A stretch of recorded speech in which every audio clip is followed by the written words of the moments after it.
ಮಂಗಳೂರಿನಲ್ಲಿ ಕೋಮು ಗಲಭೆ ನಡೆಯದಂತೆ ಕಠಿಣ ಕ್ರಮವನ್ನ ತೆಗೆದುಕೊಳ್ಳಲಾಗುತ್ತೆ. ಬೆಂಗಳೂರಿನಲ್ಲಿ ಹೀಗಂತ ಮುಖ್ಯಮಂತ್ರಿ ಸಿದ್ದರಾಮಯ್ಯ ಹೇಳಿಕೆಯನ್ನು ಕೊಟ್ಟಿದ್ದಾರೆ. ಅಬ್ದುಲ್ ರಹಿಮಾನ್ ಹತ್ಯೆ ಕೇಸ್ ಯಾರೇ ಇದ್ರೂ ಅವರನ್ನ ಬಂಧಿಸಲಾಗುತ್ತೆ ಅನ್ನೋದಾಗಿ ಹೇಳಿರೋದು. ಇನ್ನು ಎಷ್ಟೇ ಪ್ರಭಾವಿಗಳಾಗಿದ್ರು ಮುಲಾಜಿ ಇಲ್ಲದೆ ಕ್ರಮವನ್ನ ಕೈಗೊಳ್ತೇವೆ. ಸೌಹಾರ್ದತೆ ಮೂಡಿಸೋದಕ್ಕೆ ಏನು ಬೇಕೋ ಅದನ್ನ ನಾವು ಮಾಡ್ತೀವಿ ಅನ್ನುವಂತ ಭರವಸೆಯನ್ನ ಕೂಡ ಕೊಟ್ಟಿರೋದು.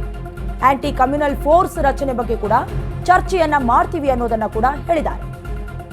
ಹರಿಪ್ರಸಾದ್ ಭೇಟಿ ವೇಳೆ ಈ ವಿಚಾರವನ್ನ ನಾವು ಮಾತನಾಡಿದ್ದೇವೆ. ಮಂಗಳೂರು ಗಲಭೆ ವಿಚಾರದ ಬಗ್ಗೆ ಇಬ್ಬರು ಕೂಡ ಚರ್ಚೆ ಮಾಡಿದ್ದೇವೆ ಅನ್ನೋದನ್ನು ಕೂಡ ಸಿಎಂ ಸಿದ್ದರಾಮಯ್ಯ ಸ್ಪಷ್ಟಪಡಿಸಿದ್ದಾರೆ. ಹಿಂದೂ ಮುಸ್ಲಿಮರ ನಡುವೆ ಯಾವುದೇ ದ್ವೇಷ ಇರಬಾರದು, ಮಂಗಳೂರಿಗೆ ಹೋಗಿ ಬನ್ನಿ ಅಂತ ಹರಿಪ್ರಸಾದ್ಗೂ ಕೂಡ ಹೇಳಿಕೆ ನೀಡಿದ್ದೇನೆ, ಅವ್ರಿಗೂ ಕೂಡ ಸಜೆಸ್ಟ್ ಮಾಡಿದ್ದೀನಿ ಅಂತ ಹೇಳಿದ್ದಾರೆ.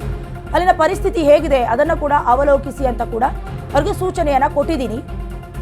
ಮಂಗಳೂರಿನಲ್ಲಿ ಕೋಮು ಗಲಭೆ ನಡೆಯದಂತೆ ಯಾವ ರೀತಿಯಾದಂಥ ಕಠಿಣ ಕ್ರಮವನ್ನು ತೆಗೆದುಕೊಳ್ಬೇಕು ಅದಕ್ಕೆ ಸಂಬಂಧಪಟ್ಟಂತೆ ಕೆಲವೊಂದಷ್ಟು ಹೇಳಿಕೆಯನ್ನು ಕೂಡ ಸಿಎಂ ಸಿದ್ದರಾಮಯ್ಯ ಈಗಾಗಲೇ ನೀಡಿದ್ದಾರೆ.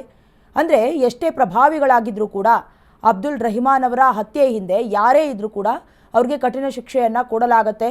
ಸೌಹಾರ್ದತೆ ಮೂಡಿಸೋದಕ್ಕೆ, ಪರಸ್ಪರ ಸ್ನೇಹ ಸೌಹಾರ್ದತೆಯನ್ನು ಮೂಡಿಸೋದಕ್ಕೆ ಏನು ಪ್ರಯತ್ನ ಬೇಕಾದರೂ ಮಾಡ್ತೀವಿ ಅಂತ ಹೇಳಿದ್ದಾರೆ. ಏನು ಮಾತನಾಡಿದ್ದಾರೆ ಒಮ್ಮೆ ನೋಡ್ಕೊಂಬರೋಣ. ಮಂಗಳೂರು ಪರ್ಟಿಕ್ಯುಲರ್ಲಿ ಮಂಗಳೂರು ವಿಚಾರ ಚರ್ಚೆ ಮಾಡಿ ಈಗ ಸೌಹಾರ್ದತೆ ಬರಬೇಕು. ಅಲ್ಲಿ ಹಿಂದೂಗಳು ಮುಸ್ಲಿಮರು ಯಾವುದೇ ಕಾರಣಕ್ಕೆ ದ್ವೇಷ ಇರಬಾರ್ದು, ಸೌಹಾರ್ದತೆ ಬರಬೇಕು. ಅದಕ್ಕೆ ಸುಮ್ಮನೆ ಚರ್ಚೆ ಮಾಡ್ತಾ ಇದ್ದೀನಿ.